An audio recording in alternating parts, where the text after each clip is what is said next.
Hola, doctor. Buena tarde. Espero que esté bien. Nuestro grupo va a iniciar con el primer tema. Eh, Voy a iniciar yo con la exploración de rodilla, cadera y tobillo. Bueno, como introducción general, la exploración del aparato locomotor requiere método, atención al detalle y una combinación de habilidades para la inspección, palpación, evaluación de los rangos de movimiento y pruebas especiales. Aunque las articulaciones de la cadera y rodilla y tobillo funcionan en conjunto, dentro de la biomecánica de la marcha, cada una posee características únicas que debemos evaluar por separado y luego integrar una para hacer un diagnóstico pues, más completo. Em, bueno, como ya platicamos acá, pues íbamos a necesitar inspección, palpación, movilidad y pruebas especiales. Para el equipo que vamos a utilizar, em, vamos a mencionar acá brevemente la camilla o una mesa de exploración. Esta pues tiene que ser firme, tiene que ser estable y lo suficientemente ancha para que el paciente pues pueda adoptar distintas posiciones y que sea de manera cómoda. Además necesitamos una bata o sábana para permitir una exposición adecuada, respetando siempre pues la privacidad de nuestro paciente. Además, estaremos usando una cinta métrica. Esta va a ser útil para medir longitudes, perímetros y comparar ambas extremidades. También utilizaremos un goniómetro. Este es un instrumento que nos ayuda a medir rangos de movimiento con precisión. También utilizaremos una lámpara para visualizar mejor zonas con inflamación, deformidades o cambios en la piel. Los guantes también son esenciales. Estos tienen que ser desechables cuando se requiere palpación que implique contacto con zonas sensibles o con heridas. También un marcador dermatológico. Este es opcional, pero para señalar puntos dolorosos o referencias anatómicas. Em, bueno, ahora continuando con exploración de cadera. La cadera es una articulación esférica de gran estabilidad y responsable de soportar el peso corporal. Su evaluación comienza desde lo general a lo específico. Bueno, vamos a empezar con la inspección. Acá vamos a colocar al paciente de pie. Vamos a observar simetría de pelvis, alineación de las extremidades, curvatura lumbares, si hay aumento o disminución, atrofia muscular en glúteos o muslos, cómo está la marcha. Ahí vamos a evaluar si hay claudicación, o sea, si hay como algún tipo de cojera, marcha de Trendelenburg o limitación para cargar peso.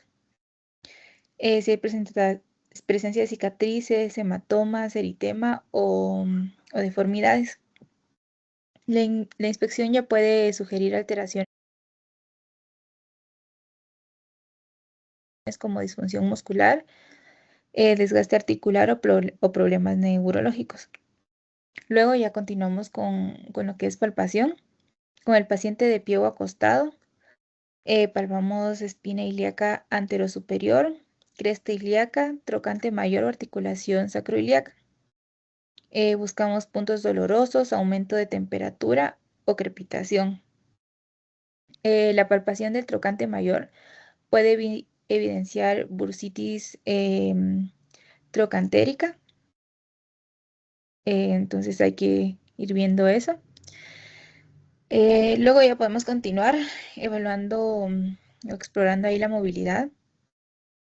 Para esto vamos a invitar al paciente a mover la articulación de manera activa y luego pasiva. Usando el goniómetro, bueno, esto si deseamos medir ya vamos viendo, ya que la flexión normal va a ir de 120 a 130 grados, la extensión alrededor de 10 a 20 grados, abducción a 45 grados, aducción a 30 grados, rotación interna y externa de 40 a 45 grados. Observe si el movimiento causa dolor, limitación o bloqueos mecánicos. Bueno, ahora continuamos con la exploración de... Ay, perdón, me adelanté. Con las pruebas especiales. Eh, por pruebas especiales nos podemos referir a la prueba de Trendelenburg. Esta evalúa función de glúteo medio, en donde el paciente se para en una sola pierna.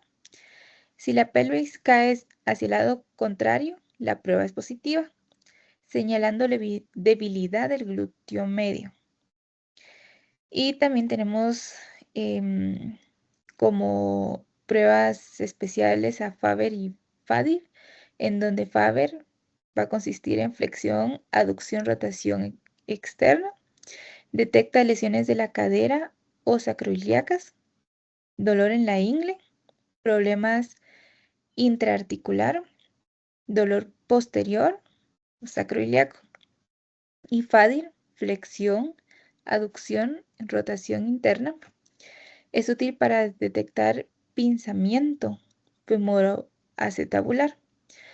Con estas pruebas se obtiene un panorama clínico bastante completo de la cadera. Entonces estas van a ser pues bastante buenas para estar pendientes de cualquier cosa pues, que pueda estar sucediendo a nivel de la cadera y pues nos van a ayudar a diagnosticar bien a nuestro paciente. Ahora sí continuamos con la exploración de rodilla. Bueno, ahora para la exploración de la rodilla. em, bueno, primero que nada la rodilla es una articulación bastante compleja que combina estabilidad ligamentosa y movilidad significativa. Una buena exploración puede diferenciar lesiones meniscales, ligamentarias o articulares. Entonces, iniciando con la inspección, em, con el paciente, primero que nada, vemos si lo evaluamos sentado o de pie. Ya observamos si hay simetría entre ambas rodillas. Vemos el eje de la pierna, si hay genuvaro, valgo o recubatum. Vemos si hay inflamación visible, si hay algún derrame, deformidad o hematrosis. Vemos si hay cambios en la piel, hematomas, heridas, calor o enrojecimiento. Vemos si hay atrofia del cuádriceps, especialmente del vasto medial. Podemos pedir al paciente caminar y observar si hay algún tipo de cojera o dificultad en la fase de apoyo. Después de esto ya podemos pasar a palpación. Con el paciente en decúbito dorsal, palpamos, ah, ah, lo siento, ah, eh, lo siento. ¿En qué estaba? Bueno, con el paciente en decúbito dorsal, palpación. Con el paciente en decúbito dorsal, palpamos rótula. También palpamos el tendón rotuliano, la línea articular, medial y la lateral, tuberosidad tibial y cabeza del peroné. Identificamos si hay algún tipo de derrame medial, la prueba del choque patelar y buscamos puntos dolorosos o zonas hipertróficas. Además evaluamos los rangos de movimiento. La rodilla normalmente se mueve en flexión hasta 135 grados, lo que es bastante, entonces sí hay que fijarse bien en eso por cualquier tipo de limitación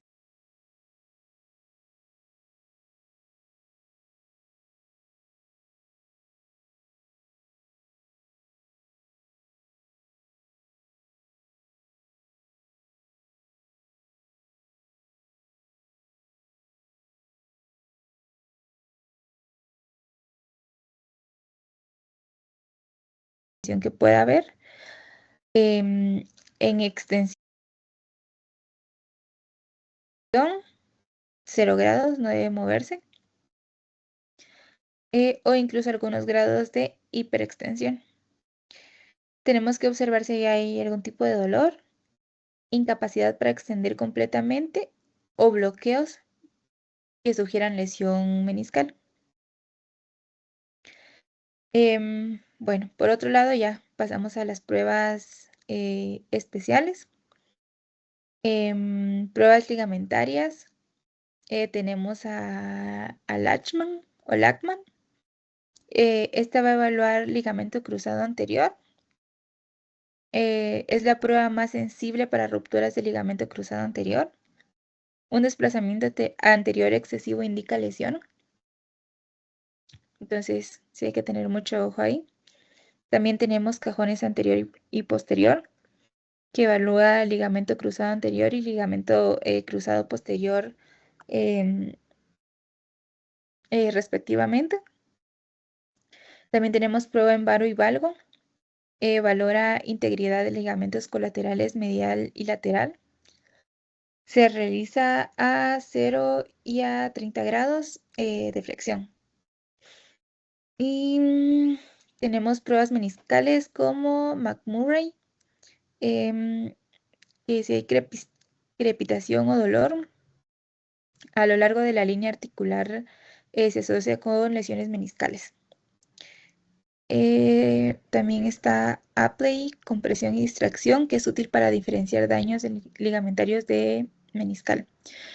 Estos hallazgos permiten orientar si el problema es inflamatorio, traumático, degenerativo o ligamentario. Em, entonces, estos, bueno, estas pruebas especiales y en general toda la inspección, palpación y movilidad en la exploración de las rodillas siempre van a ser muy útiles, especialmente en deportistas, para evaluar a deportistas, que es donde es muy frecuente este tipo de lesiones, para dar siempre un buen abordaje o un correcto abordaje, ya que un temprano abordaje para estas personas es clave para que puedan regresar al deporte y puedan continuar su carrera, ya que pues muchos dependen de esta. Bueno, continuando con tobillo. Bueno, el tobillo junto con el pie soportan también cargas constantes y es una de las articulaciones más lesionadas, especialmente por esguinces. También es bastante clave en deportistas. em, y bueno, es muy importante todo lo que estamos por ver y platicar, ya que, pues como mencionamos ya anteriormente con la rodilla, pues sí, em, para personas como los deportistas es clave su correcto abordaje, ya que su carrera depende de ella, ¿no? Entonces, para la inspección, debemos observar el arco del pie, si es normal, si es plano o si es cabo. Debemos observar inflamación o asimetría entre ambos tobillos, la coloración de la piel, si es hematosa o si hay heridas, si hay desviación del retropié, si es valgo o varo del talón, la marcha, especialmente la fase de despegue y de apoyo. Para la palpación, hay que tocar sistemáticamente cada estructura importante, como malleolo medial y lateral, tendón de Aquiles y su inserción, ligamentos laterales, peroneos peroneo astragalino anterior, peroneo calcáneo y peroneo astragalino posterior. También ligamento deltoideo en la parte medial, cabeza del quinto metatarsiano, zona común de fractura por abulsión. Debemos buscar calor, dolor localizado y puntos de sensibilidad que orienten el diagnóstico. El rango de movimiento en dorsiflexión es de 20 grados, flexión plantar 50 grados, inversión y eversión, evaluarlas comparando con el lado sano. Ahora para las pruebas de especialidad, bueno, especiales, tenemos la prueba de cajón anterior que, ay, perdón, que evalúa integridad del ligamento peronoastragalino anterior, un desplazamiento excesivo de la tibia respecto al astrágalo indica lesión. También tenemos prueba de inclinación del talón, talar TIR, que valora el ligamento peroneocalcáneo. Se realiza generando inversión forzada. También tenemos la prueba de Thompson para detectar ruptura del tendón de Aquiles.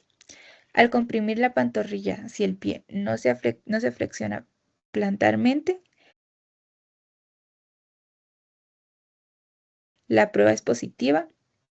Prueba compresión de la sindesmosis, útil en el esguince saltos o de sindesmosis. Estas pruebas permiten distinguir lesiones ligamentarias, tendinosas o incluso fracturas asociadas. Y bueno, entonces sí es importante también poner mucho ojo en lo platicado porque sí ayuda bastante a los correctos abordajes. Y bueno, ahora ya para la integración de hallazgos y de lo que hemos venido platicando. Una exploración completa no debe quedarse en revisar cada articulación, pues solo por separado.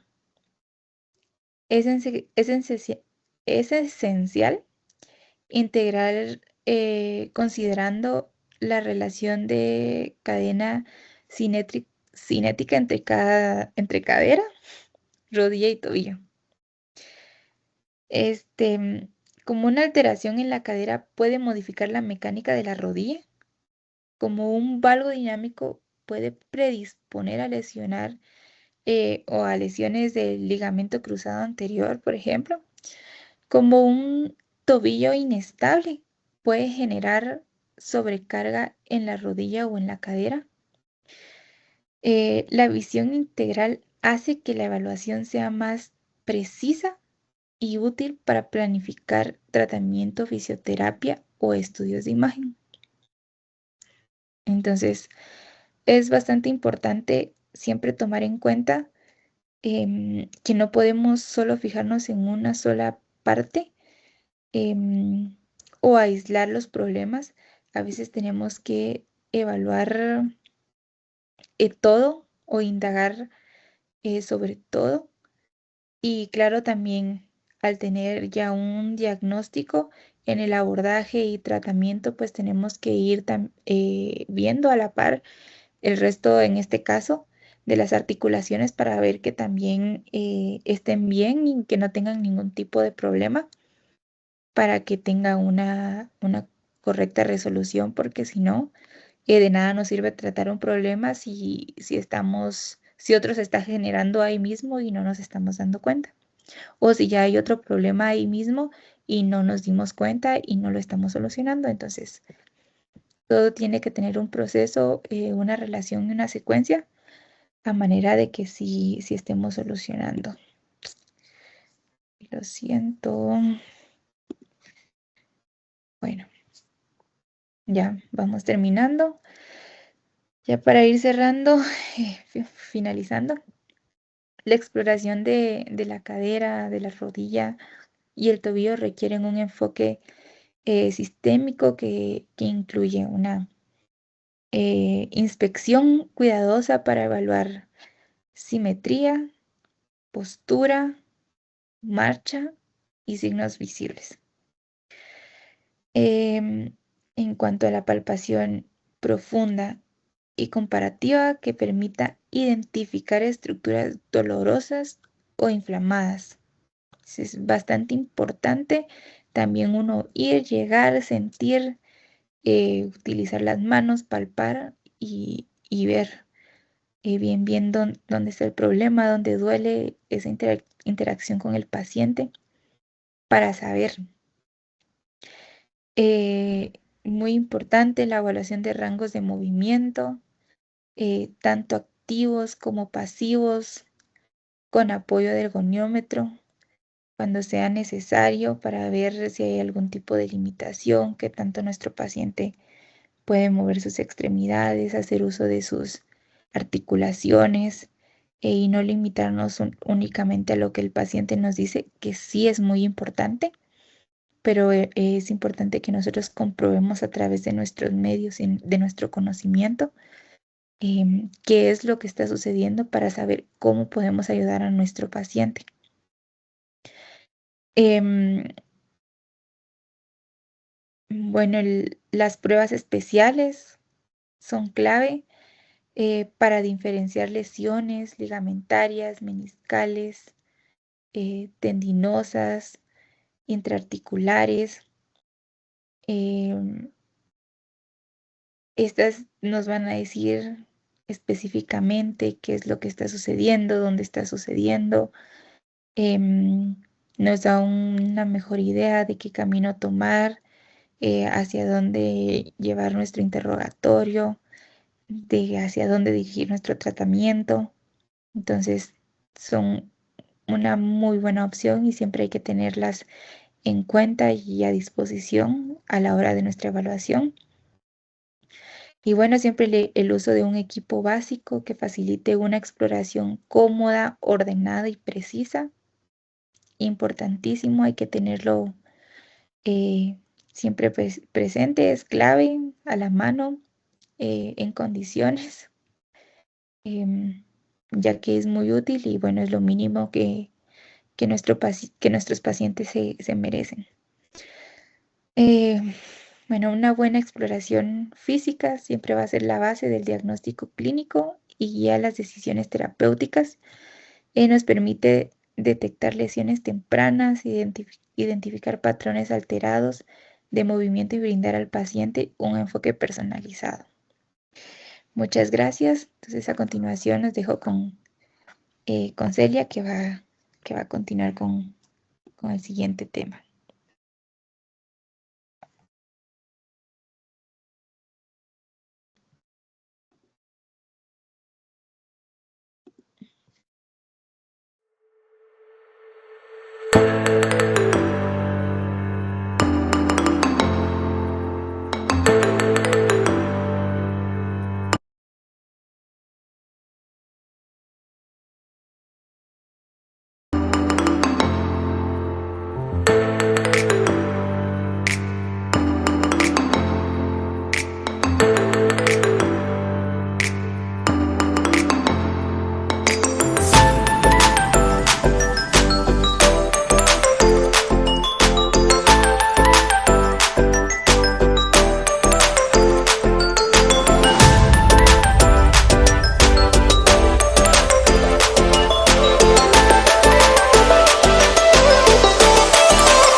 Bueno, yo soy Celia Ramos y hoy yo les voy a hablar sobre la artrocentesis exploratoria de articulaciones más equipo, pero específicamente en ciertas articulaciones.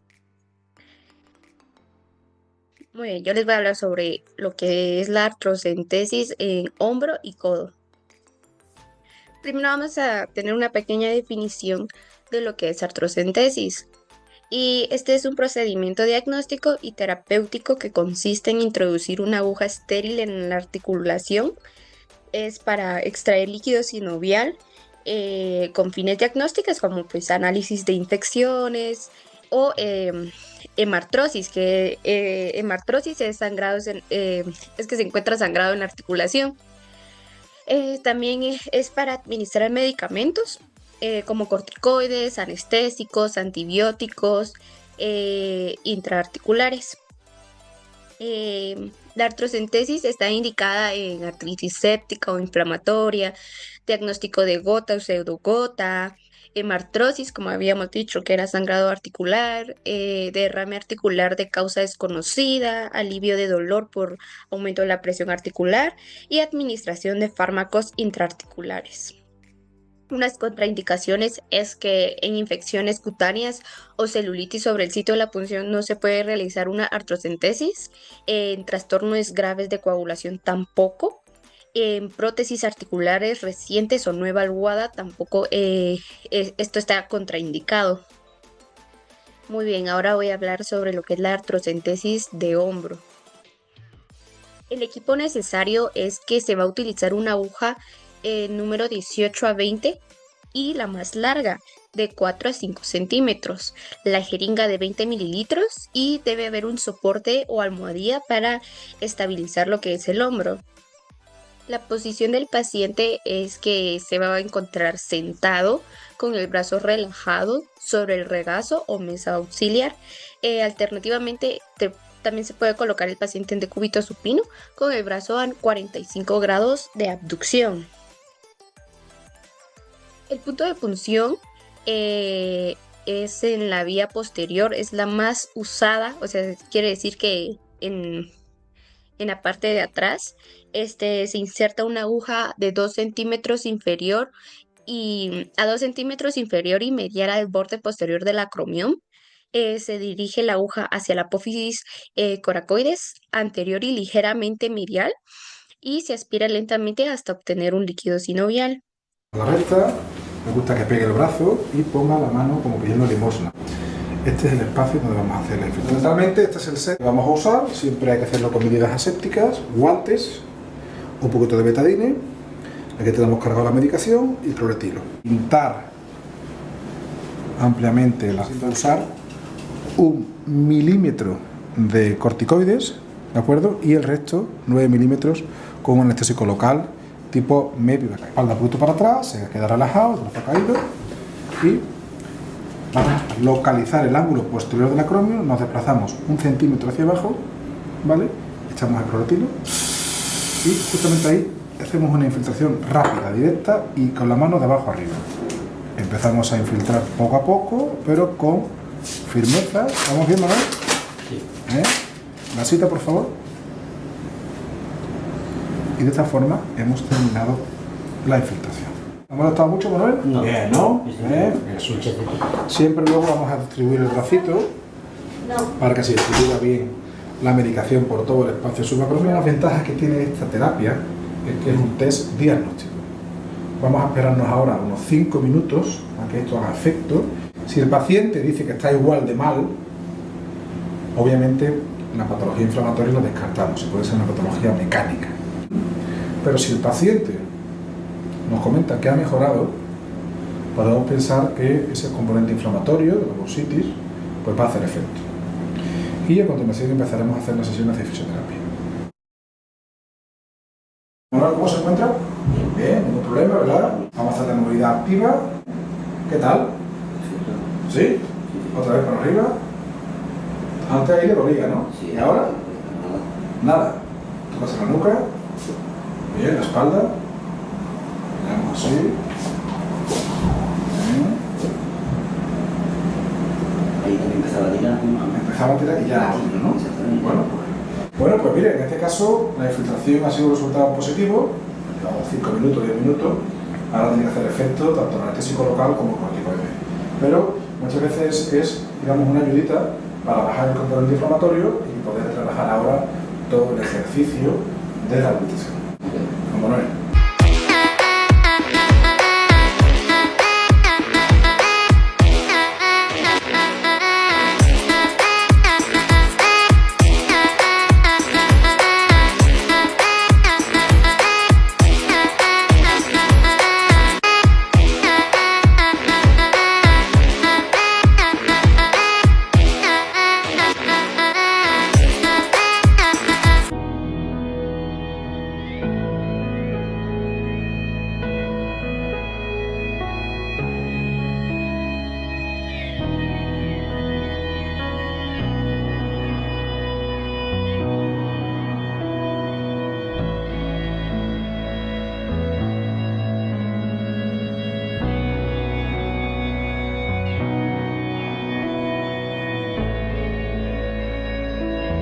La forma más segura de realizar la infiltración subacromial es por vía posterior. Nos colocamos detrás del paciente y buscamos como referencia el borde posterolateral del acromio. 1,5 centímetros por debajo y 1,5 centímetros hacia medial se puede palpar un punto blando, que será el sitio de inyección. Introducimos la aguja paralela al suelo y profundizamos hasta llegar al espacio subacromial. La introducción del líquido debe ser suave, sin notar excesiva resistencia. Si se nota resistencia, podría ser debido a una punción del tendón.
Sería menos de 1 mililitro en un codo. Es el caso de una paciente con artritis reumatoide que acude a consulta por una monoartritis. Toda monoartritis se debe picar para saber si hay infección o no hay infección. Cuando hacemos una punción en una articulación, el fin es sacar líquido sinovial y en algunos casos infiltrar la mayoría de los esteroides para mejorar la sintomatología del paciente. En este caso estamos viendo que el líquido sinovial, lo normal sería menos de 1 mililitro en un codo. Muy bien, ahora vamos a hablar sobre lo que es la artrocentesis del codo. En la artrocentesis del codo, la posición del paciente es que igual el paciente puede estar sentado o acostado, pero la posición más cómoda para realizar este procedimiento es pues, sentado, y el codo debe estar flexionado a 90 grados en el antebrazo en posición neutra, con el pulgar hacia arriba. El punto de punción es que es en el receso posterior entre el oleocranón y el epicóndilo lateral, con el codo a 90 grados. Se introduce la aguja en dirección anterior y levemente medial, aspirando hasta obtener el líquido.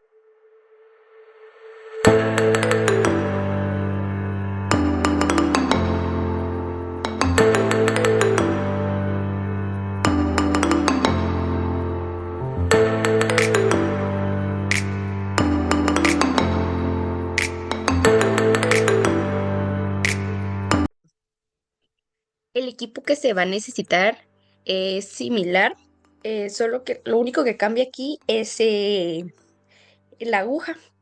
La aguja es de 20 a 26, un número 20 a 26, y es más corta, es de 3 a 4 centímetros. La jeringa igual puede ser de 10 a 20 mililitros y debe tener igual un apoyo suave para mantener la flexión del codo.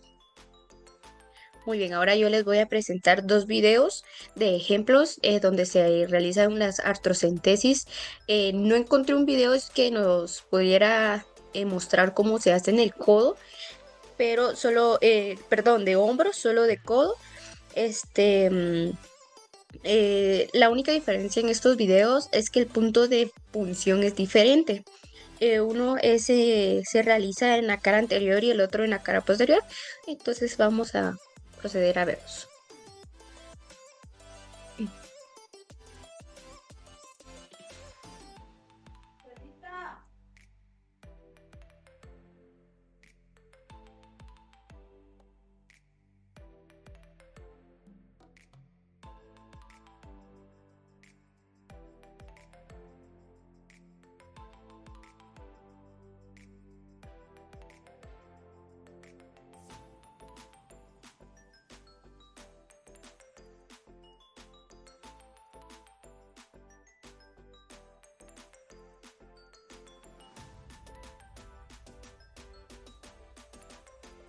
Como podemos ver, aquí se está extrayendo lo que sería sangre.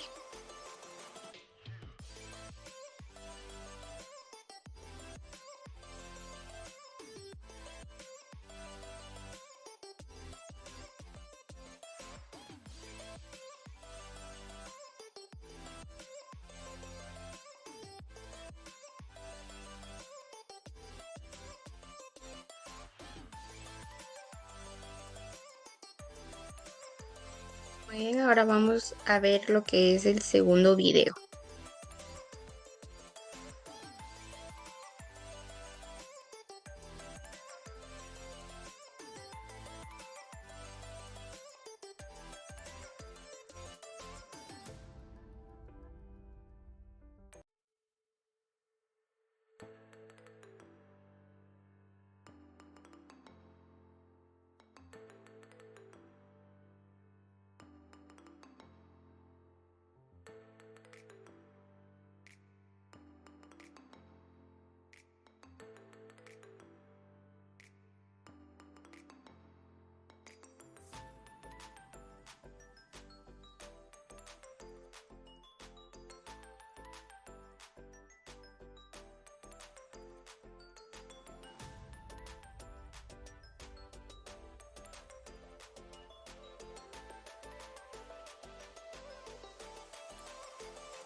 Muy bien, como pudimos ver en este último video, es que este video este, fue una extracción de... ay, perdón, se dejó de presentar. Fue una extracción de líquido sinovial y posteriormente se le aplicó al paciente un medicamento. Muy bien, vamos a seguir con lo que sería la explicación. Perdón.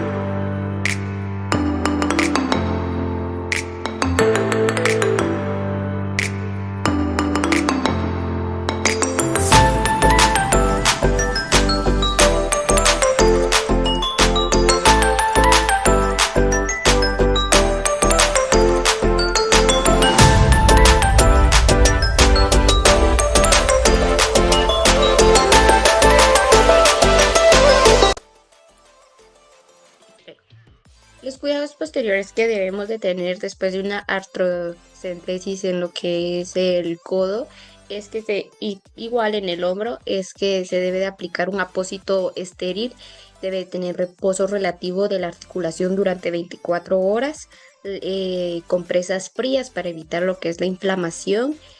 También se pueden indicar al paciente analgésicos si es necesario, enviar una muestra de laboratorio, tanto pues citología, glucosa, proteínas, eh, bacterias si son gram, positivo, negativo, cultivo y cristales. Unas complicaciones posibles que podrían haber en artrocentesis es que puede haber dolor o hemartrosis leve, Puede haber también una infección articular. Esta es rara si se hace en condiciones estériles, por eso debemos de seguir las indicaciones. Y también puede haber una lesión de estructuras neurovasculares.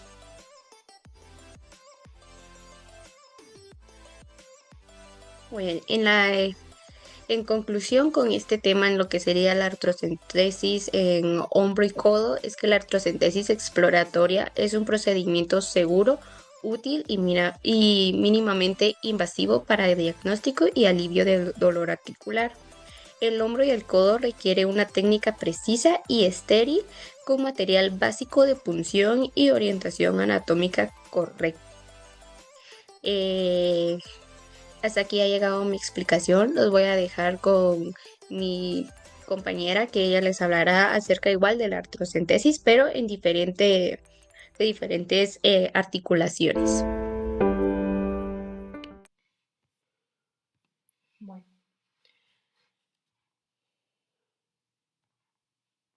buenos días o buenas tardes, doctor. Mi nombre es Marjorie Maldonado Ramazzini, soy de la sección B y pues somos grupo 1. Mi número de carnet es 2023-16-35-1. Y continuando con el tema, yo le voy a platicar un poco sobre la artrocentesis exploratoria, específicamente la articulación de la muñeca, también pues más conocida como el carpo.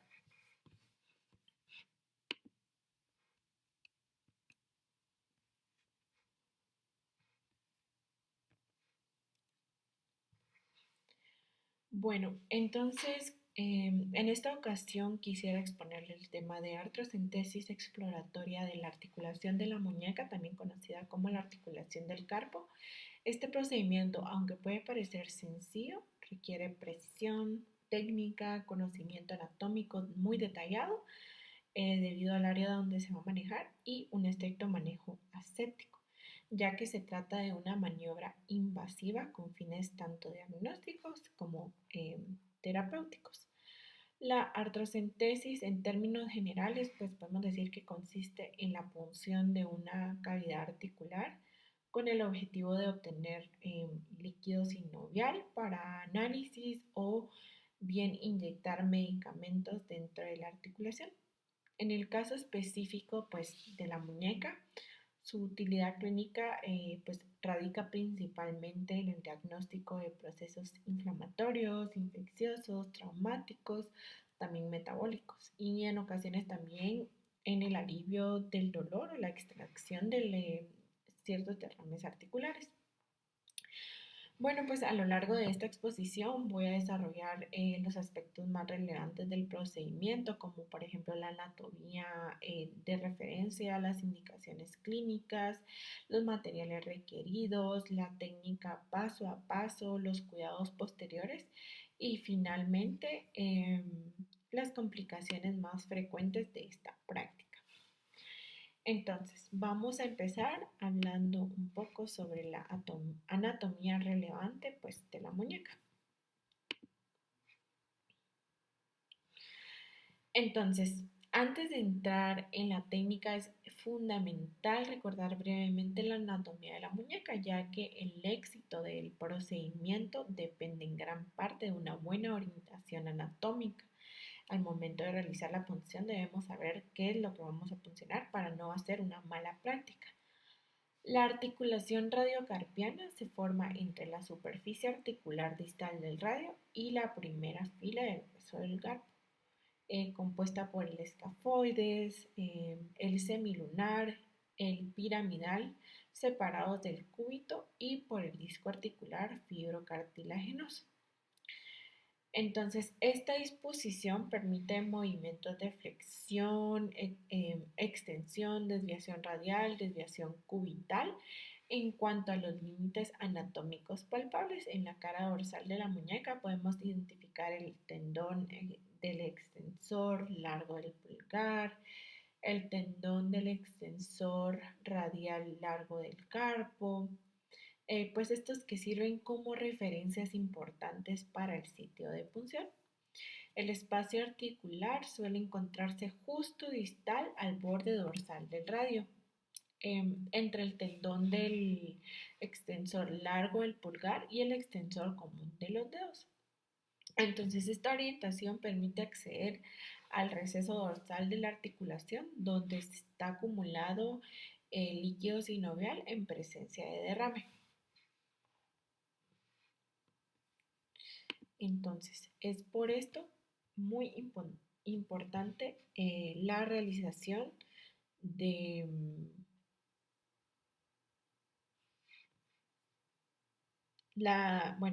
saber la anatomía del área que vamos a funcionar. Ahora vamos a hablar sobre las indicaciones clínicas, pues que la artrocentesis exploratoria de la muñeca se realiza con fines diagnósticos o terapéuticos. Indicaciones diagnósticas que podemos ver sería sospecha de artritis séptica, también estudio de monoartritis o poliartritis, de etiologías desconocidas. También pues la diferenciación entre procesos inflamatorios, infecciosos o cristalinos, como por ejemplo la gota o la pseudogota. También pues las indicaciones diagnósticas nos muestra también la presencia de derrame articular traumático. Y pues por último, la evaluación de las respuestas inflamatorias ante las enfermedades autoinmunes, como por ejemplo en estas podemos mencionar la artritis reumatoide o el lupus eritematoso sistémico.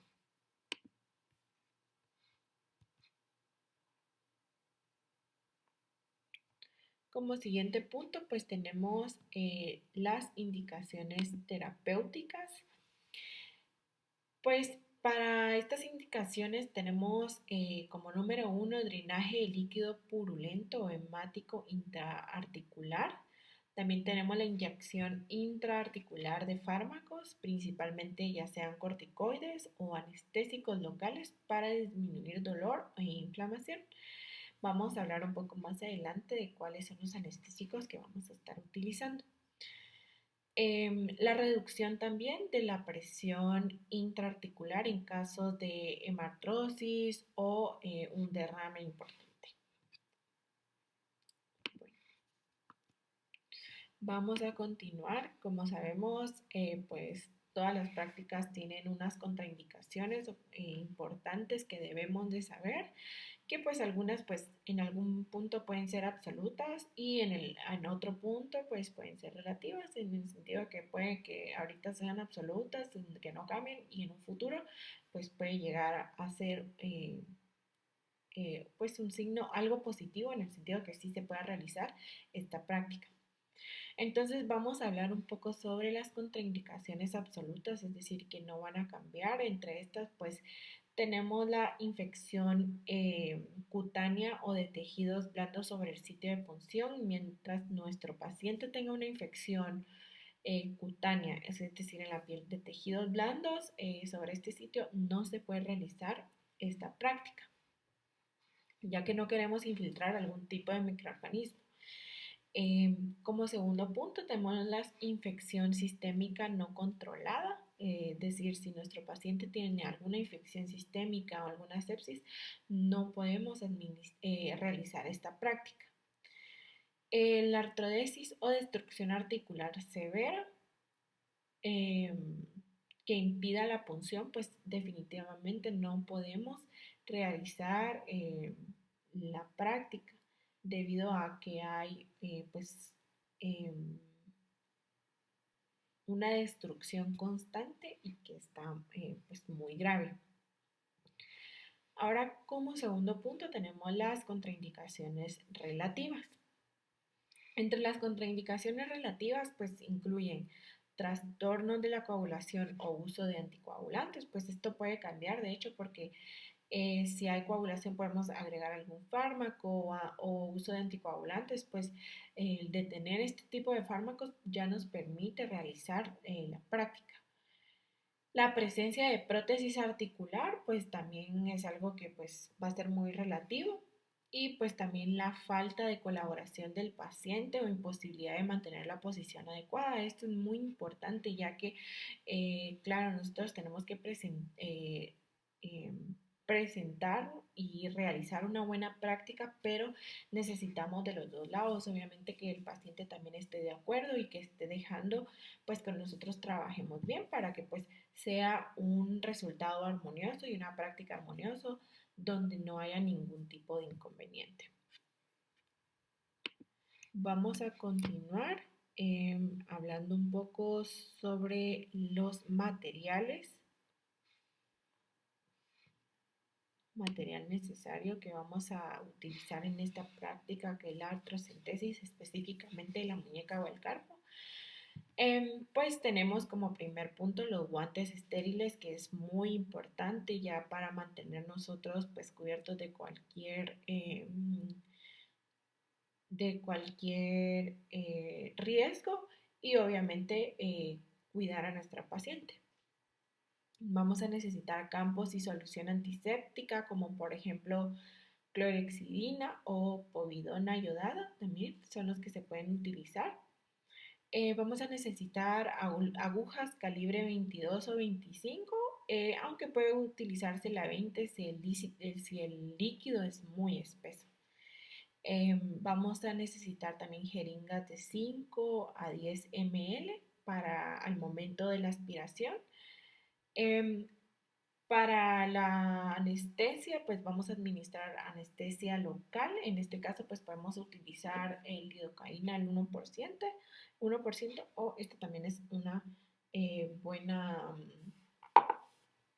es un buen ejemplo de un anestésico.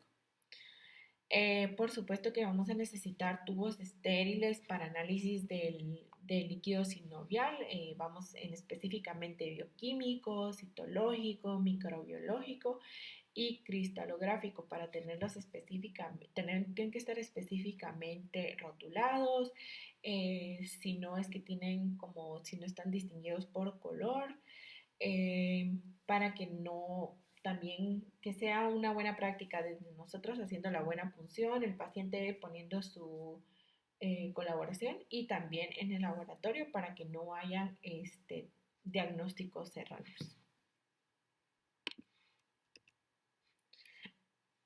Como siguiente punto, pues es algo muy importante. Vamos a platicar sobre la técnica del procedimiento. Entonces yo lo voy a hablar en 8 pasos, pero para que se haga más fácil y así tener los 8 pasos en mente, pues yo dije que el número 1, empezando porque la posición del paciente, esto es muy importante. El paciente debe estar sentado o en decúbito dorsal o con el antebrazo apoyado y la muñeca en ligera flexión palmar. Siempre pues debemos darle la seguridad máxima a nuestro paciente, decirle que esté relajado, que no va a sentir nada porque se le va a administrar anestesia, siempre dándole ánimos positivos al paciente. Como segundo punto, la identificación del sitio de punción. Es por eso necesario como que saber muy bien la anatomía, pues de dónde se encuentra, o al menos tener la referencia de algunos músculos, algunos sitios anatómicos importantes al momento de realizar la punción.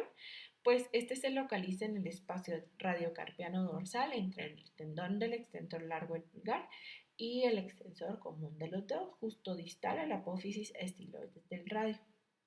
Como tercer punto muy importante, la asepsia rigurosa, asepsia y antisepsia, que pues es la limpieza rigurosa del área con solución antiséptica y colocación del campo estéril. Como cuarto punto, pues tenemos la infiltración anestésico local. Vamos a infiltrar, es el momento donde vamos a administrar anestesia local. Infiltración subcutánea con lidocaína al 1%, que es lo más preferible en el trayecto de la punción. Bueno, como número 5 tenemos la inserción de la aguja, es decir, el momento de la punción. Este se introduce con una inclinación de aproximadamente 45 grados con respecto al eje de la piel en dirección distal y ligeramente polar. Es decir, que nos vamos a guiar del eje de la piel, en estos serían los 45 grados que vamos a estar haciendo la punción. Como sexto punto, pues tenemos la aspiración, que una vez dentro de la cavidad articular se realiza aspiración suave del líquido sinovial. Pues en este momento, tenemos que observar macroscópicamente el color, la viscosidad, turbidez o presencia de sangre o pus. Entonces, al momento que va saliendo el líquido, son los puntos más importantes que debemos de estar al pendientes para ir empezando a hacer nuestro diagnóstico en la mente. Como séptimo punto, pues tenemos el retiro de la aguja. Tras obtener la muestra, pues se retira lentamente la aguja y se aplica presión suave con pues una gasa estéril. Como octavo punto, pues coloqué colocación del apósito y bandaje. Este se protege el sitio con apósito estéril y se inmoviliza la articulación de manera ligera durante algunas horas. Bueno, vamos a continuar con pues el análisis del líquido sinovial, es decir, una vez ya obtenido el líquido, pues vamos a hacer estos siguientes análisis. Bueno, entonces el líquido obtenido se envía al laboratorio para los siguientes estudios. Aspecto macroscópico. Entonces, eso es lo que nosotros también podemos empezar a observar desde el momento que estamos haciendo la punción. Transparente, pues está en condiciones normales. Turbio o purulento, pues puede indicar alguna infección. Y hemático en traumatismos, es decir, que si se encuentra sangre. Tenemos la viscosidad, pues está disminuida en procesos inflamatorios. Tenemos también el recuento celular, pues el aumento de leucocitos mayor a 50.000 milímetros al cubo, pues esto va a sugerirnos una infección. También tenemos la tinción Gram y el cultivo, pues que esto nos va a permitir identificar agentes bacterianos pues dentro del líquido sinovial, donde no debería de haber ninguno de estos microorganismos. También se pueden observar cristales bajo microscopio de luz polarizada, pues estos nos permiten diagnosticar gota, si es que hay presencia de cristales de urato monosódicos o pseudogotas si hay cristales pirofosfato cálcico. Y bueno, pues la glucosa y proteínas pues van a estar, si se encuentran disminuidas, pues nos puede indicar un proceso infeccioso.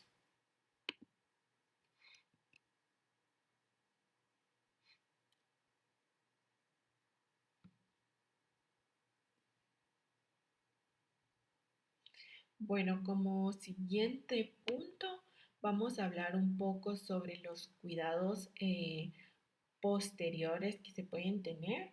Pues tras la artrocentesis se aconseja mantener la articulación en reposo relativo durante 12 a 24 horas. Puede el paciente aplicarse hielo local intermitente para pues, disminuir la inflamación y también el dolor. Se debe vigilar cualquier signo de infección local, como eritema, calor o aumento de volumen en el sitio de punción específicamente. Y si el procedimiento fue terapéutico con inyección de corticoides, el paciente debe evitar sobrecarga en articulaciones por aproximadamente 48 horas. Bueno, el seguimiento clínico debe incluir la revisión de resultados de análisis sinovial y la correlación en el cuadro clínico para establecer un diagnóstico definitivo y plan de manejo. Bueno, siguiente punto, vamos a hablar sobre la importancia clínica y consideraciones pues, finales que vamos a tener. La importancia clínica, pues la artrocentesis exploratoria de la muñeca constituye un procedimiento diagnóstico clave en el abordaje del paciente con dolor articular, inflamación o limitación funcional de etiología incierta. Su ejecución correcta permite un diagnóstico temprano de patologías potencialmente graves, como por ejemplo la artritis séptica, pues cuyo tratamiento precoz es determinante para pues preservar la función articular. Pues también tiene valor terapéutico al aliviar la presión intraarticular que pues se puede presentar en esta o en cualquier articulación, y permite la administración de fármacos directamente en el sitio afectado. La precisión anatómica, la técnica séptica y la interpretación adecuada de los hallazgos son factores muy importantes para el éxito del procedimiento. Por tanto, la artrocentesis de la muñeca no solo representa una habilidad técnica, sino también un acto clínico de razonamiento clínico y terapéutico integral, ya que, pues, como sabemos, es una práctica que se va a realizar, pero el doctor o el médico desde el principio debe empezar a sospechar según, pues, cómo se vea el aspecto del líquido y pues ya tras la confirmación con los resultados del laboratorio.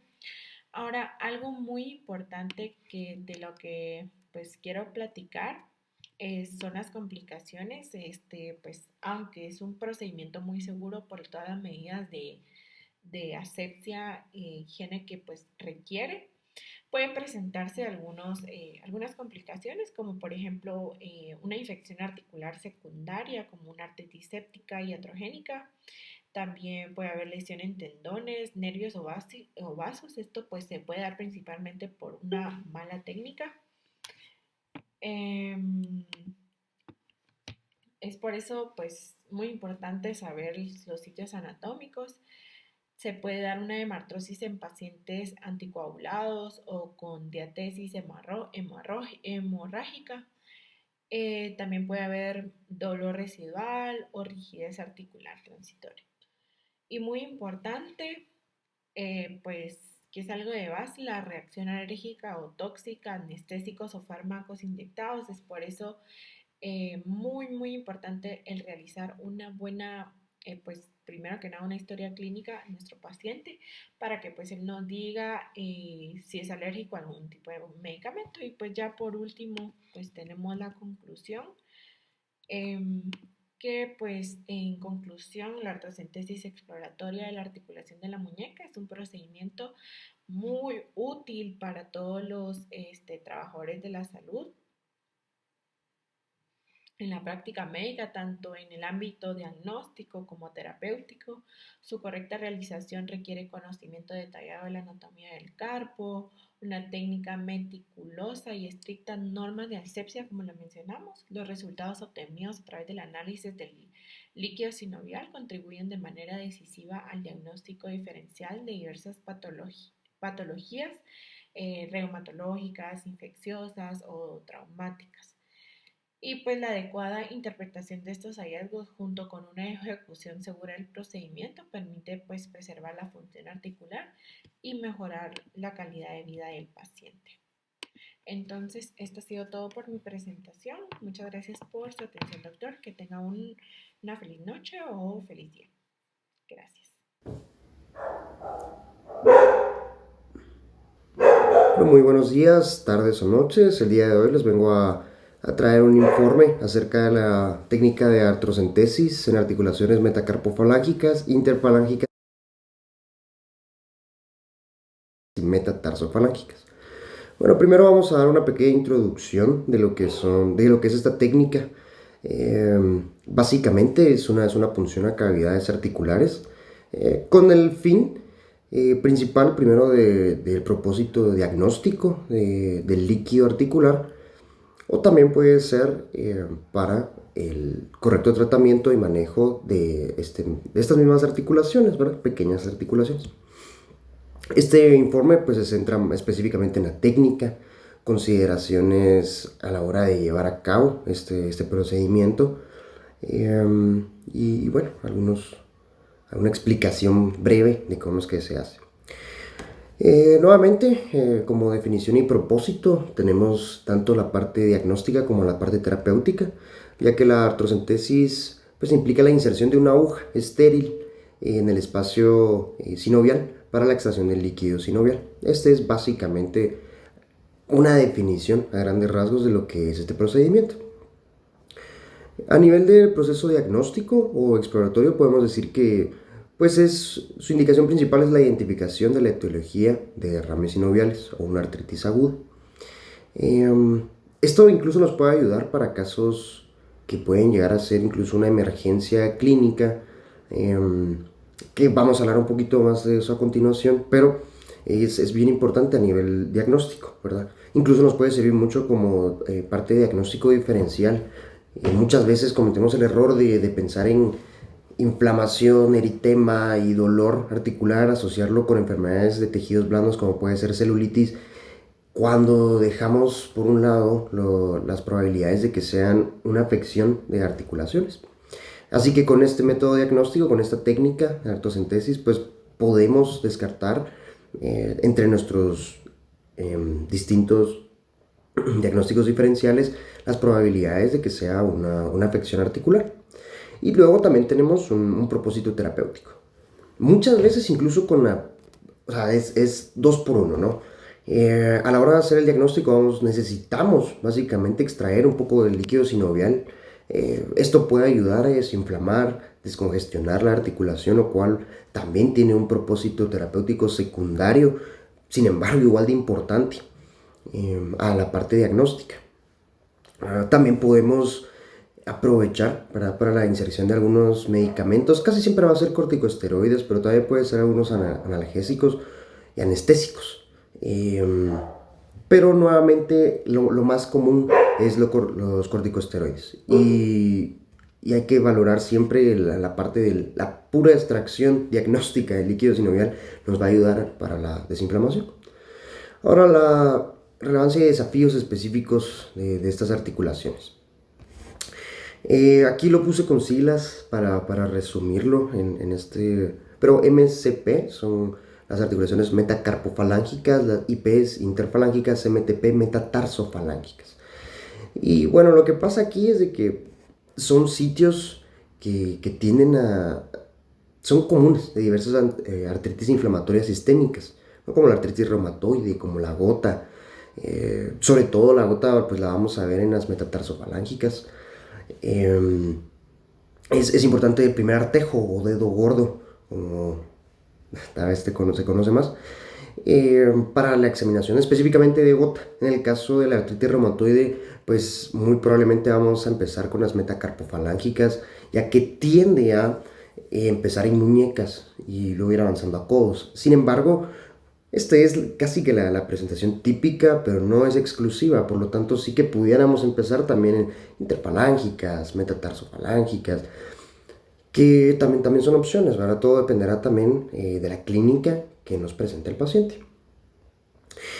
Aquí el problema como desafío que tenemos en las articulaciones pequeñas es, bueno, que comparado con las articulaciones grandes, como lo pueden ser las rodillas, como lo pueden ser los codos, que antes mencioné, artritis reumatoide, es que son un poco más difíciles de evaluar, ¿verdad? Y sí que con una articulación grande es mucho más sencillo, varios procedimientos para la correcta evaluación, diagnóstico, por lo tanto, de las enfermedades que puedan afectar a estas articulaciones. Sin embargo, en las articulaciones pequeñas, pues las cosas se nos pueden complicar un poquito, y por esta razón es de que este tipo de técnicas resulta siendo muy útil, sobre todo, como les digo, para este tipo de articulaciones. Vamos a mover esto por acá y ya estamos. Bueno, un desafío importante en estas es obtener volúmenes macroscópicos de líquido sinovial, ¿verdad? Que es algo que no es la norma, no es lo común en las articulaciones pequeñas como las que estamos hablando. Y esta limitación de volumen a veces tiende a complicar el correcto diagnóstico y abordaje. Sin embargo, no nos tiene que preocupar, ya que con pequeñas cantidades, nosotros aquí vamos a hacer una evaluación microscópica. Esa parte no se nos tiene que olvidar. No necesitamos 5 ml de líquido sinovial para hacer una evaluación microscópica. No es necesario. Por lo tanto, muchas veces se cree que uno, hace la punción, que ahorita vamos a hablar un poquito de cómo se lleva a cabo y todo, pero uno hace la punción y extrae una pequeña cantidad de líquido sinovial y de pocas partículas que estén en la bolsa articular. Y uno puede creer que esto es un fallo de la forma en la que se llevó a cabo la técnica, y no es así. No es así porque nuevamente esto es una técnica microscópica. ¿Sí? Por lo tanto, con un poquito pues a nosotros nos puede bastar para un correcto abordaje. Ahora, en indicaciones, contraindicaciones y seguridad. Primero, hablando de las indicaciones clínicas, pues la decisión de realizar una artrocentesis, este procedimiento, tiene que ser guiada por la necesidad de obtener información etiológica, que no puede lograrse de otros medios.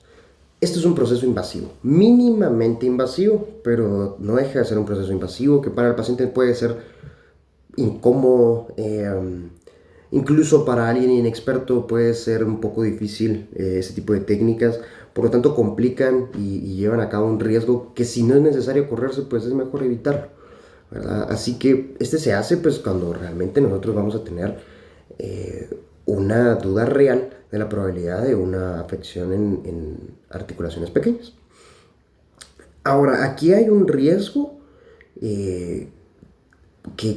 bueno, es como les dije antes, ¿no? La exclusión de una artritis séptica, ¿verdad? Que esto sí que puede incluso llegar a ser, es una emergencia, de hecho puede llegar a ser una emergencia por el riesgo de infección tan alto que hay.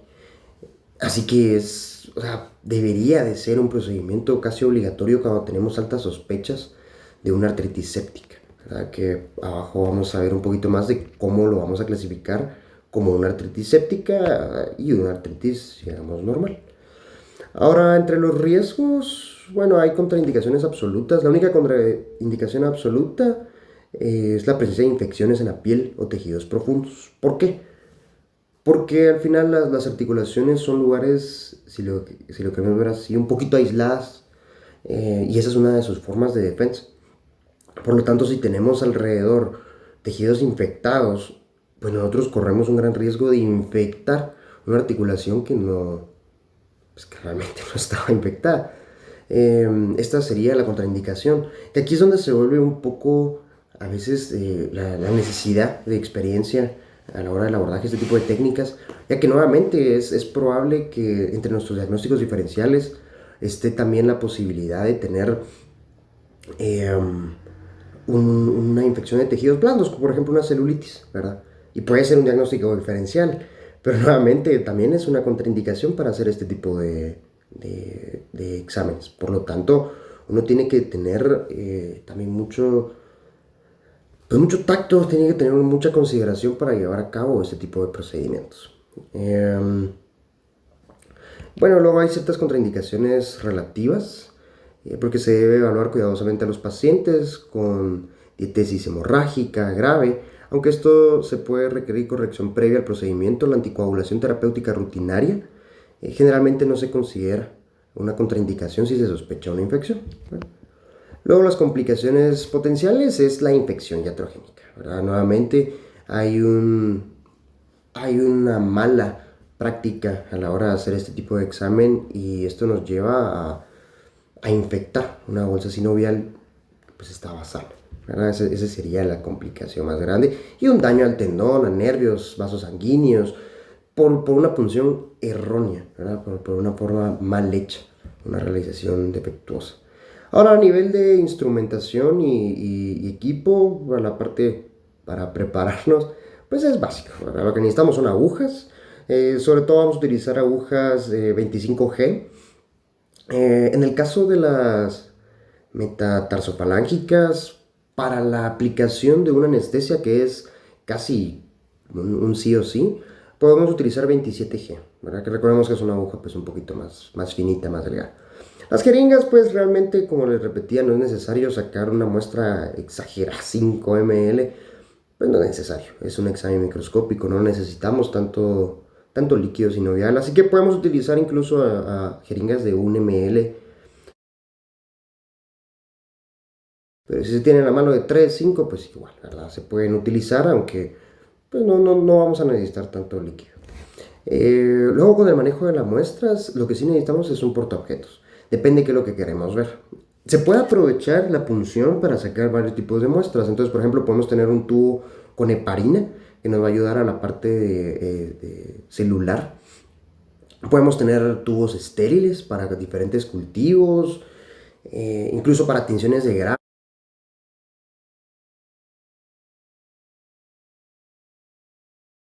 Podemos tenerlos ahí, o cultivos, bueno, de ese tipo, y también para exámenes de cristales, en el caso de gota, nos puede servir mucho los portaobjetos que son estériles.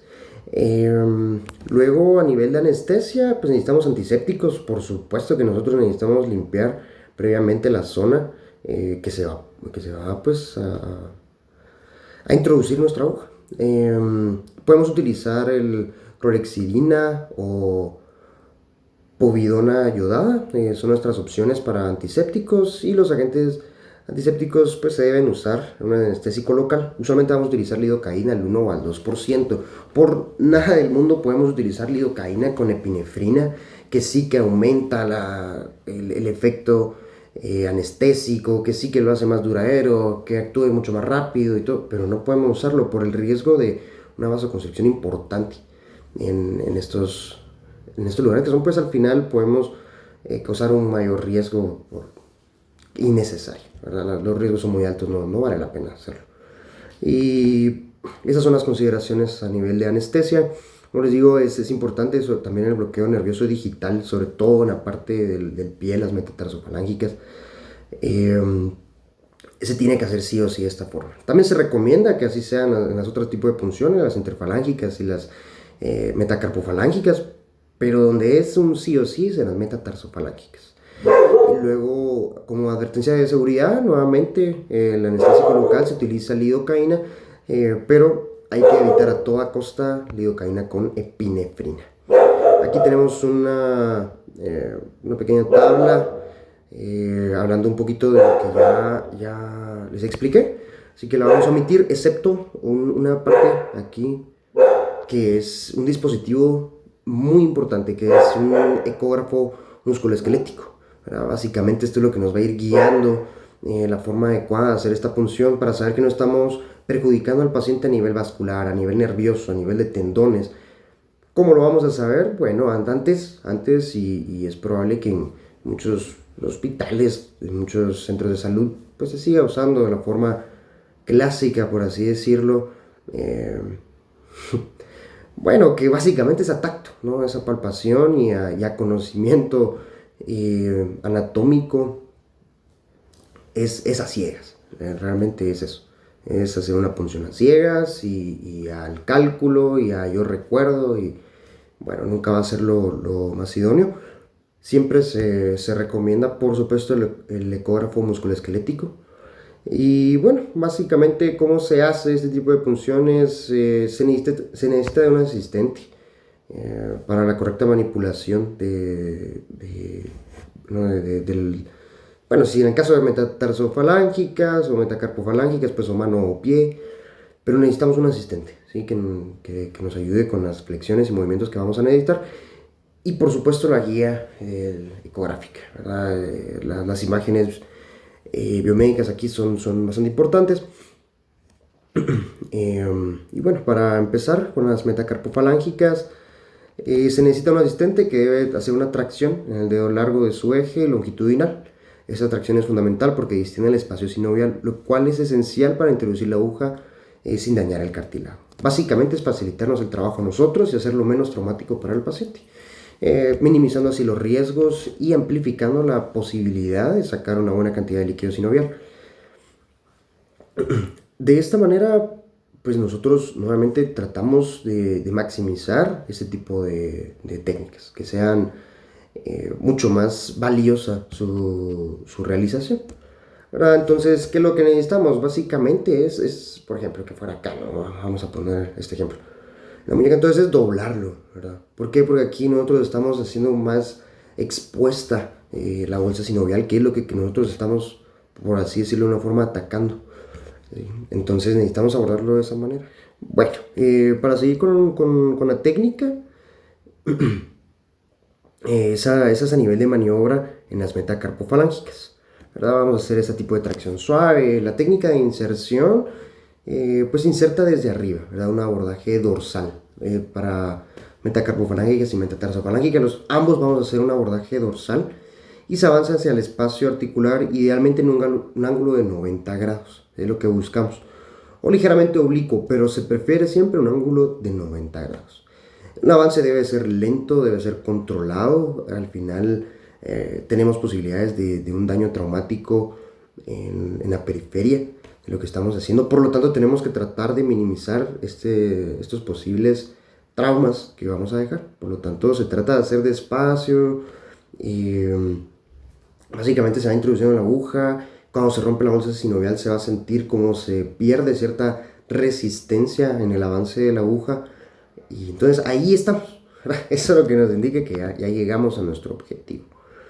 La metatarsofalángicas, el abordaje es muy similar, simplemente que el posicionamiento es diferente. Nuevamente, con ayuda de un asistente, un auxiliar, pues el paciente se va a colocar en decúbito supino, con la rodilla extendida, el pie y los dedos planos, y el asistente debe proporcionar flexión y tracción firme, ¿sí?, al dedo del pie que se vaya a punzar.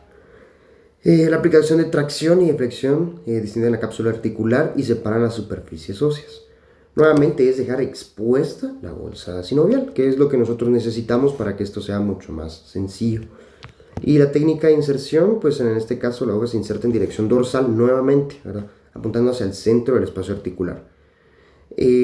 Aquí hay que hacer un bloqueo nervioso nuevamente, pero es importante para mejorar la comodidad del paciente durante la manipulación y punción. Igual, al aumentar la comodidad del paciente, minimizamos riesgos con la posibilidad de que él se fuera a mover, de que la tensión que sienta el paciente sea transmitida hacia nosotros como médicos tratantes, y de esta forma, no hagamos un correcto abordaje, ¿verdad? Entonces es bien importante.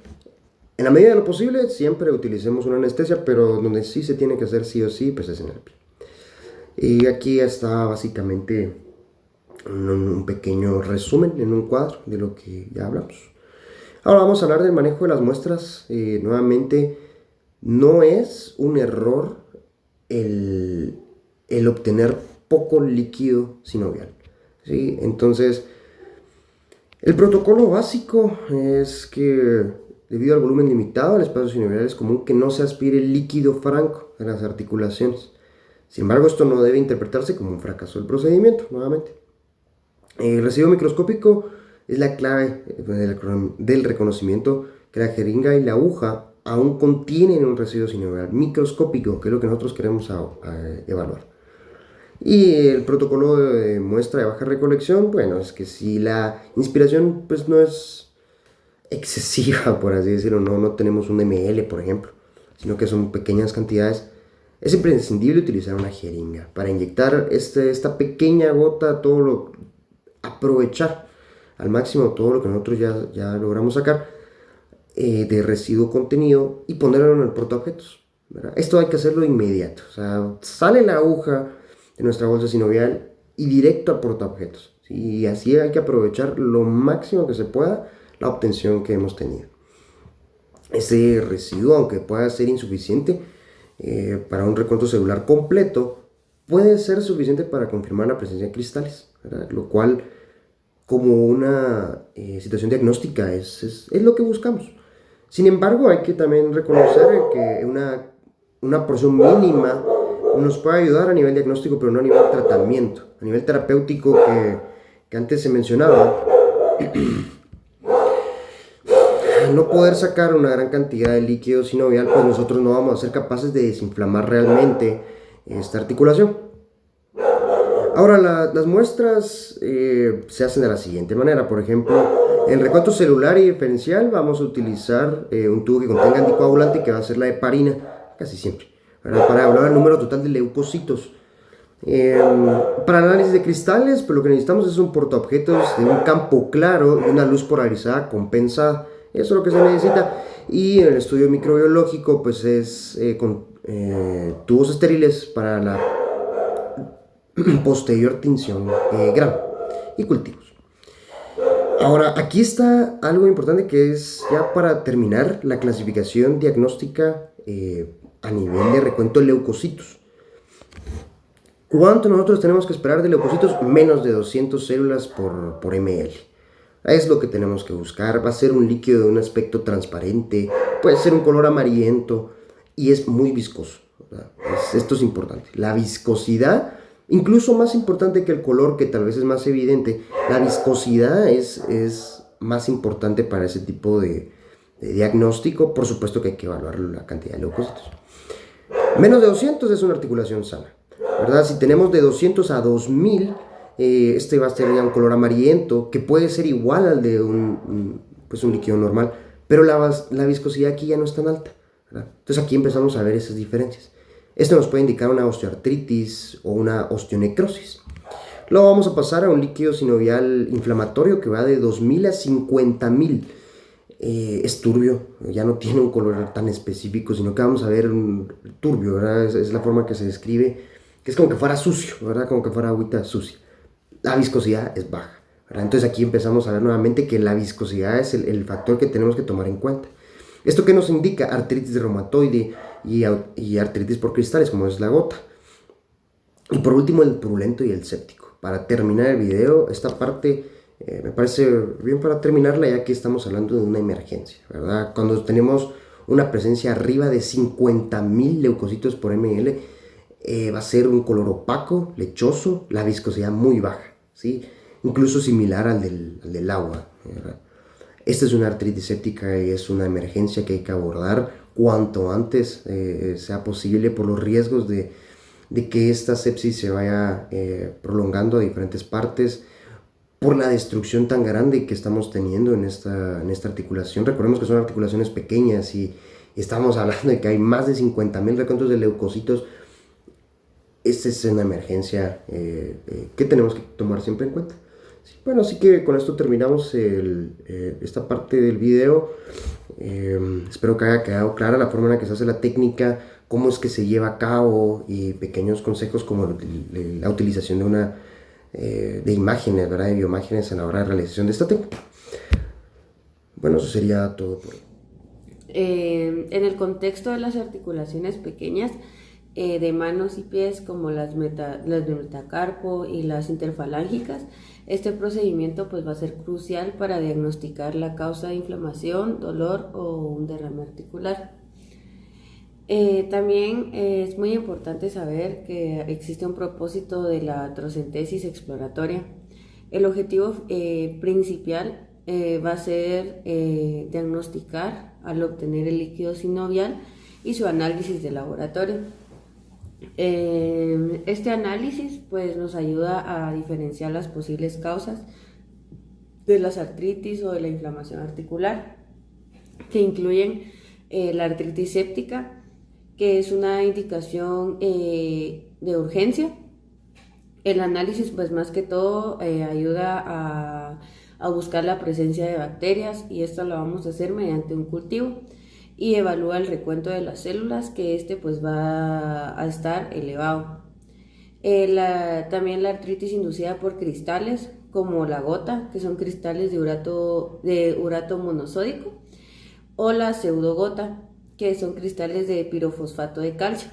Este análisis se va a hacer mediante un microscopio y a menudo con una luz polarizada. Es esencial para identificar estos cristales.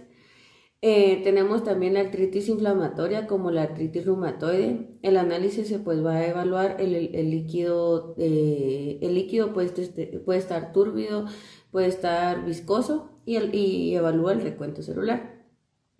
También el derrame por traumatismos o osteoartritis. El líquido pues suele estar menos inflamado, y en caso de trauma pues puede ser hemorrágico, como la hematrosis.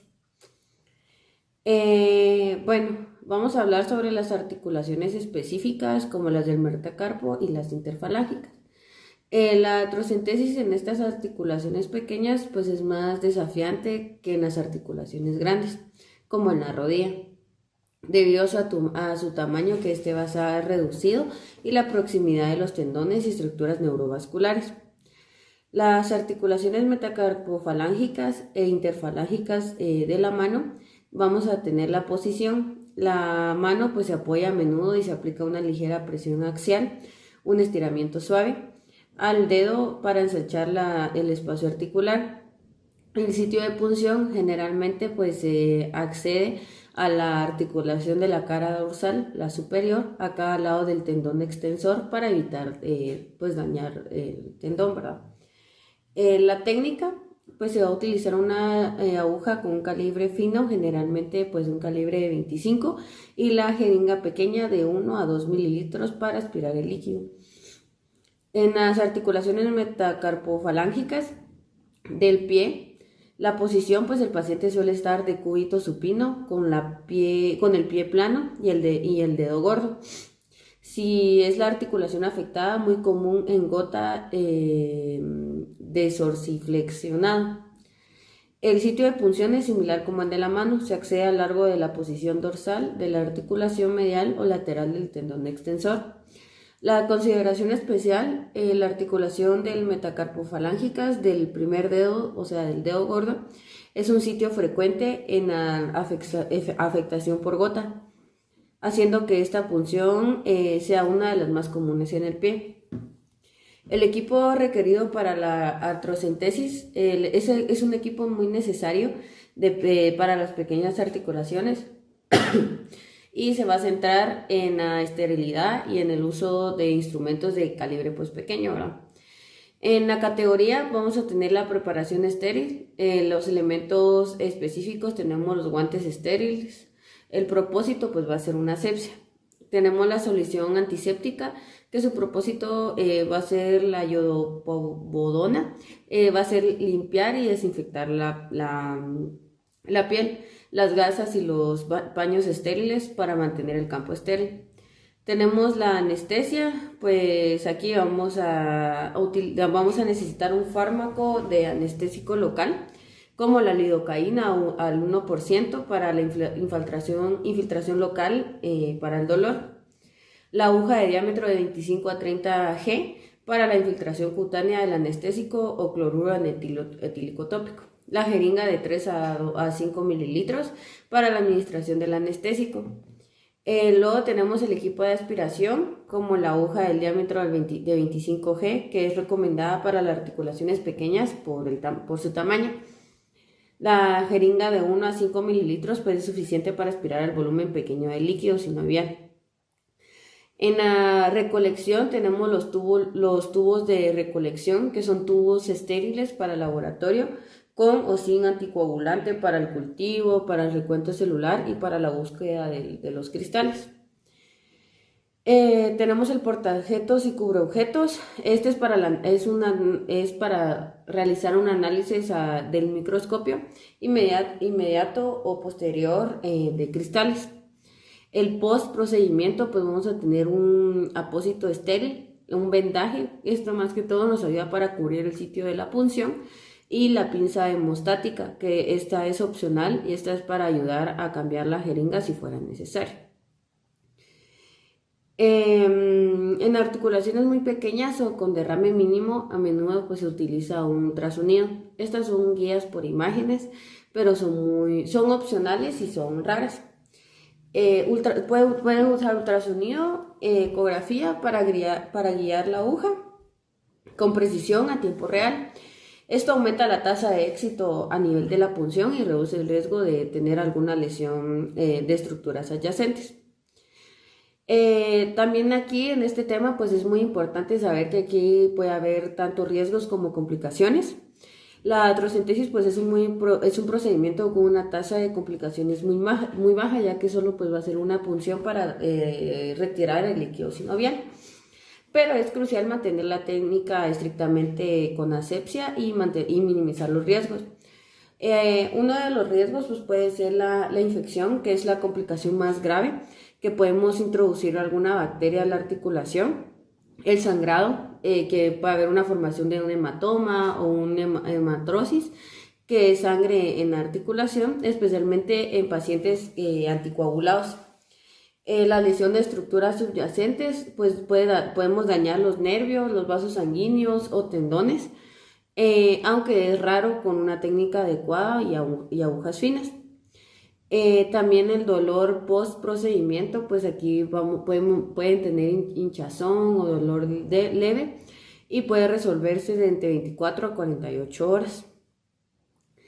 También es muy importante de saber cómo se pueden interpretar los análisis de líquido sinovial. Estos pues van a ser una herramienta diagnóstica muy importante para diferenciar las causas de inflamación articular. El líquido sinovial pues se clasifica en 4 tipos principales que están basados principalmente por su apariencia, por su viscosidad y lo más importante por el recuento de leucocitos. La clasificación del líquido sinovial pues el normal va a ser transparente, pajizo, amarillo claro y su viscosidad pues va a ser alta. Y el recuento de leucocitos va a ser menor a 200 y el porcentaje de los neutrófilos va a ser menor a 25.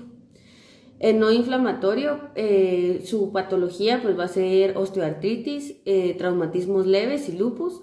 Su aspecto pues va a ser claro, va a ser ligeramente turbio. Su viscosidad va a ser normal o ligeramente disminuida. El recuento de leucocitos va a ser de 200 a 2000. Y el porcentaje de neutrófilos va a ser menor al 30%.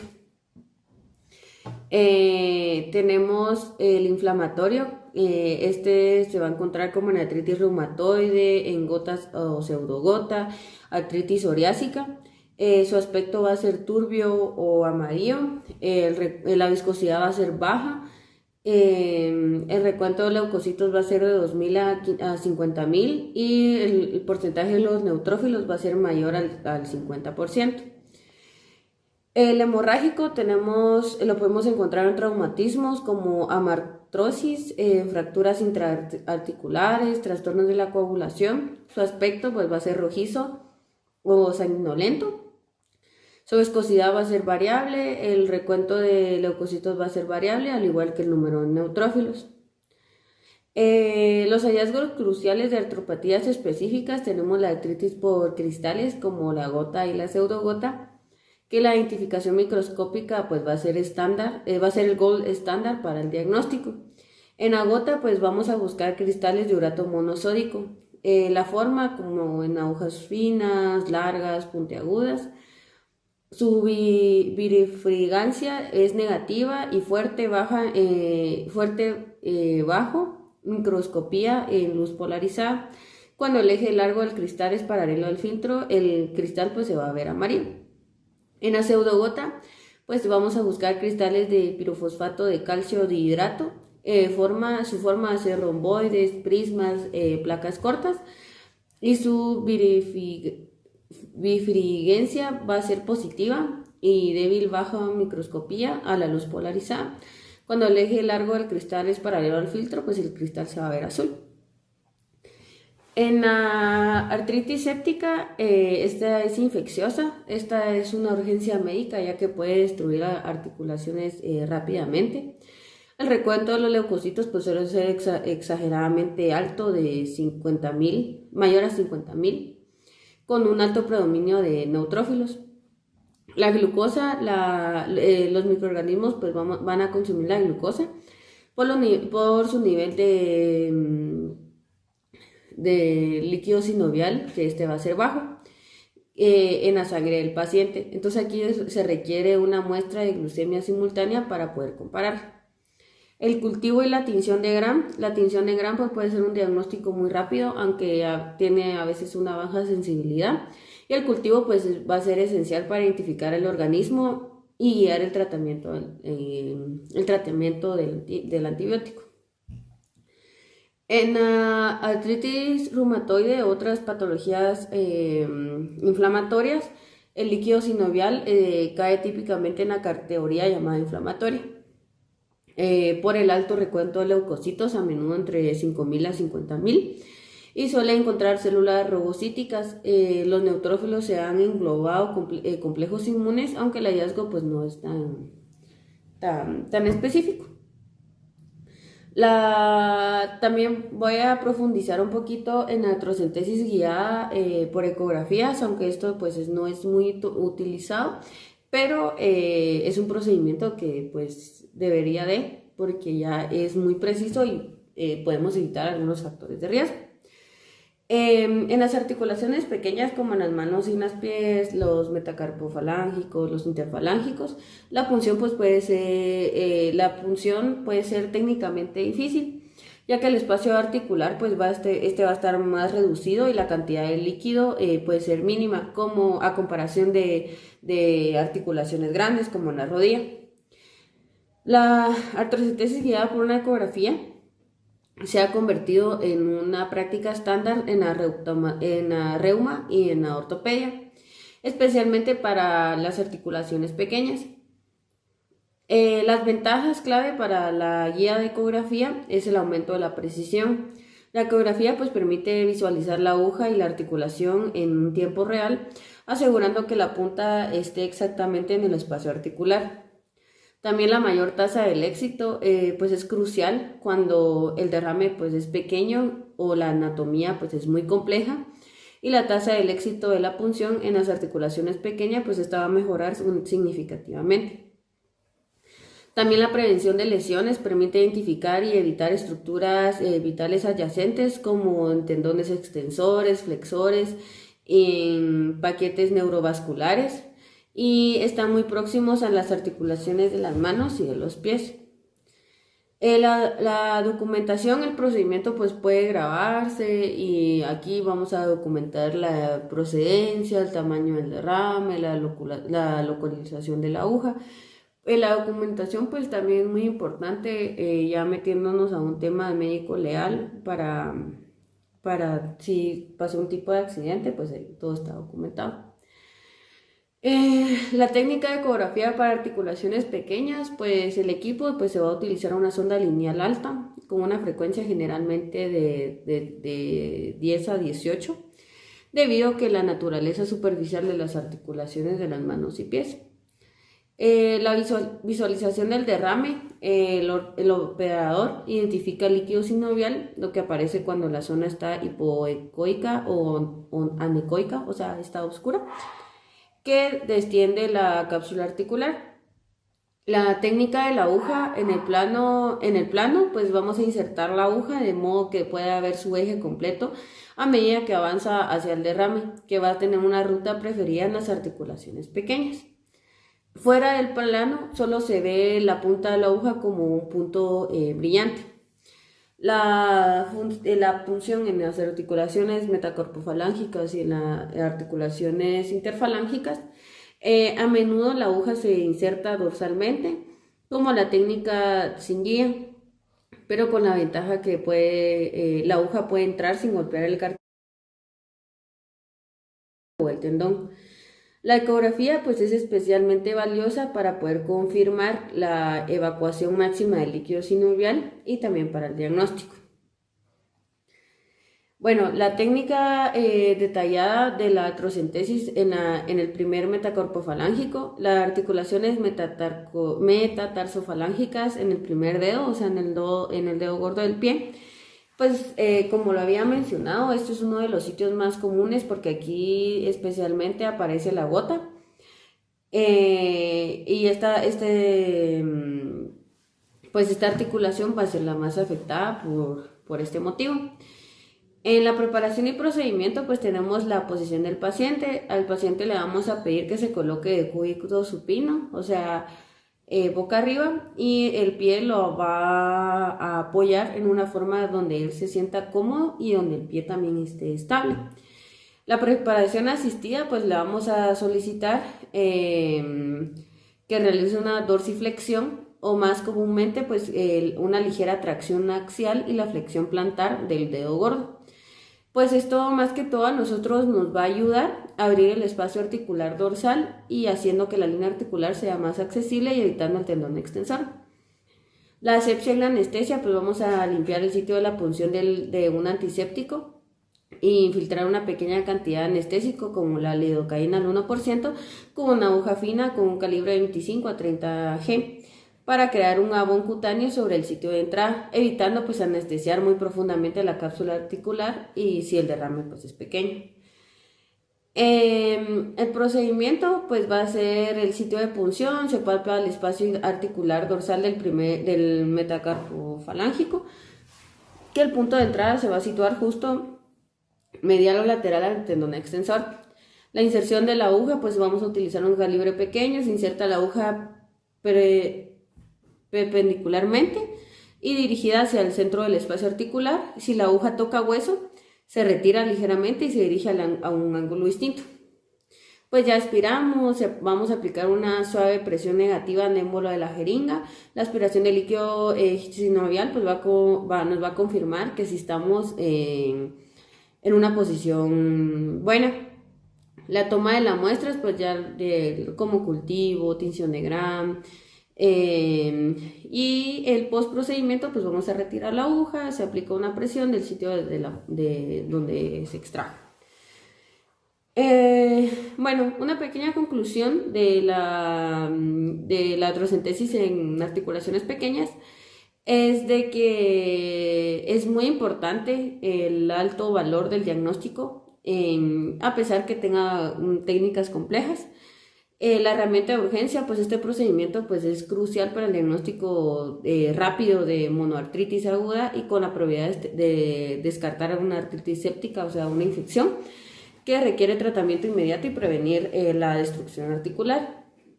El estándar de oro para cristales pues es la única forma definitiva del diagnóstico de gota o pseudogota. La importancia del equipo también, el uso de las agujas pequeñas, con un calibre pequeño, de jeringas pequeñas, pues es muy esencial. Y también tener en cuenta la incorporación de otros equipos como la ecografía, que esto pues más que todo va a ser un método de seguridad y para que nosotros tampoco dañemos a nuestro paciente y que el paciente tenga altos factores de riesgo como una infección. Entonces, en resumen, la artrocentesis de pequeñas articulaciones no solo va a aliviar el dolor, sino que también proporciona información más específica para dirigir el tratamiento en condiciones que van desde la urgencia infecciosa hasta la artritis inflamatoria crónica. Gracias.